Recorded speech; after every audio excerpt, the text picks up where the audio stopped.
আসসালামু আলাইকুম এভরিওয়ান। নতুন একটা ভিডিও দেখার জন্য সবাইকে আবারও ওয়েলকাম করছি মাই চ্যানেলে।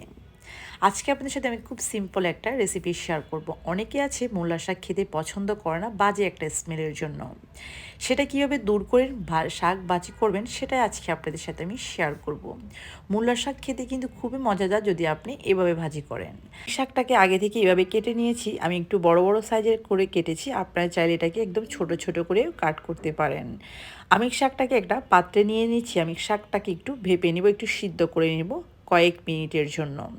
কারণ মূলা শাকে যে একটা গন্ধ থাকে সেটাকে আপনাকে একটু ভাপিয়ে এটাকে সিদ্ধ করে পানিটা ফেলে দিতে হবে, না হলে কিন্তু সে বাজে স্মেলটা থেকেই যায়। এটা হচ্ছে মূলা শাকের একটা মেন পার্ট। 1 থেকে 2 মিনিট যদি আপনি সিদ্ধ করে হালকা যে পানিটা ঝরে যায়, যে গন্ধটা থাকে, সেটা কিন্তু একবারে দূর হয়ে যায়। দেখতেই পাচ্ছেন এখানে কিছু পরিমাণ পানি বের হয়ে গিয়েছে, আর কোনো রকম শাকে গন্ধ একবারেই লাগবে না। দিয়েছি এখানে আমি 3 থেকে 4 টেবিল চামচের মতো তেল। সাদা তেলটা আপনি চাইলে এখানে সরষের তেল দিয়েও ভাজি করতে পারেন।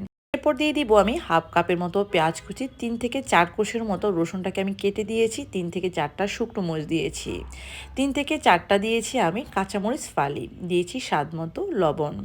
যেহেতু আমরা লবণ দিয়ে আগে শাকটা হালকা সিদ্ধ করে নিয়েছি, সেক্ষেত্রে লবণটা ব্যবহার করার সময় অবশ্যই ব্যালেন্স করে ব্যবহার করার ট্রাই করবেন। ফার্স্টে একটু নরম হয়ে যাওয়ার পর, কালারটা একটু চেঞ্জ হওয়ার পর আমি শাকটা ব্যবহার করব। আর শাকটাকে আমি খুব সুন্দরভাবে পেঁয়াজ মশলার সাথে ভালোভাবে মিশিয়ে নেব। এই সময়টাতে চুলার জালটা অনেকটাই কমিয়ে রাখবেন। যে কোনো শাক আপনি এভাবে চাইলে ভাজি করতে পারেন। আর শাক ভাজি খেতে প্রত্যেকটা মানুষই আমরা অনেক পছন্দ করি। গরম ভাতের সাথে বেশি ভালো লাগে শাক ভাজিটা।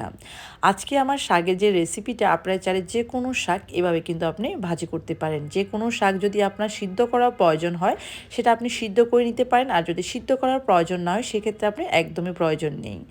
এরপর শাকটা কয়েক মিনিট ভাজার পর আমি এখানে 3 থেকে 4টা শুকনো মরিচ দিয়েছি, যেটা মাস্ট আপনাকে ব্যবহার করতে হবে। শুকনো মরিচ ছাড়া কিন্তু শাক খেতে একদম ভালো লাগে না, সেক্ষেত্রে আপনাকে শুকনো মরিচটা মাস্ট আপনাকে ব্যবহার করতে হবে। আপনি যদি শাক ভাজিটা এভাবে ঠিক করেন তাহলে কিন্তু আপনি চেটে পুটে গরম ভাতের সাথে খুব সুন্দরভাবে খেতে পারবেন। ছোট বড় সবাই কিন্তু আমরা শাক ভাজি খেতে খুবই পছন্দ করি। বিশেষ করে কিন্তু বাচ্চারা অনেক সময় শাক রান্না খেতে চায় না, বা ভাজিটা কিন্তু খুবই পছন্দ করে। আপনি যদি এভাবে রুচিশীল করে শাক ভাজি করেন সেক্ষেত্রে কিন্তু আপনার বাচ্চারা খুব অনায়াসে খুব সুন্দরভাবে সেটা খেয়ে নেবে।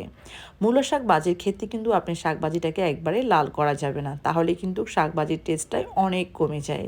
তাই যখনই কিন্তু কালারটা চেঞ্জ হওয়ার আগে আপনাকে শাকটা চুলা থেকে নামিয়ে নিতে হবে।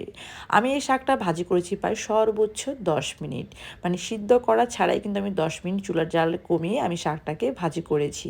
যখন আপনি একটু কাঁচা কাঁচা অবস্থা বা কালারটা এই টাইপের সবুজ পর্যায়ে থাকবে, তখন কিন্তু আমরা শাকটা নামিয়ে নিব, কারণ শাকটা কিন্তু আমাদের 1-2 মিনিট আগে থেকে একটু সিদ্ধ করার ছিল।